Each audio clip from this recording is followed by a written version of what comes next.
के तिमीलाई करोडपति बन्न मन छ? आफ्नो घर चाहिएको छ? आफ्नो नाम, आफ्नो पहिचान बनाउन मन छ? उसो भए एउटा प्रश्नको उत्तर देऊ। के तिमी त्यो जीवन बनाउन आवश्यक पर्ने बोरिङ काम गर्न तयार छौ? सत्य के हो भने सफलता कहिल्यै स्टेजमा सुरु हुँदैन। त्यो त सुरु हुन्छ बिहानको अलार्म बज्दा, जब उठ्न मन लाग्दैन तर तिमी उठ्छौ, जब पढ्न मन नलागेको त्यो किताब फेरि खोल्छौ, जब गाह्रो लागेको सिपहरू फेरि अभ्यास गर्न थाल्छौ, जब कसैले नहेरेको बेला पनि तिमीले आफ्नो काम इमान्दारीका साथ गरिरहन्छौ।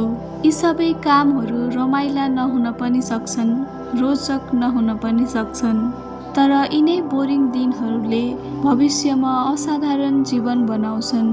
आज धेरै मानिसहरू रिजल्ट मात्र हेर्छन्।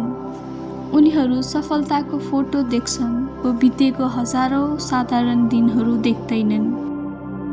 हरेक महान खेलाडी, सफल व्यवसायी, सफल विद्यार्थी अरूले छोडेको दिन पनि आफ्नो काम छोड्दैनन्, किनकि उनीहरूलाई थाहा थियो अनुशासनले आजको त्यागलाई भोलिको स्वतन्त्रतामा बदल्छ।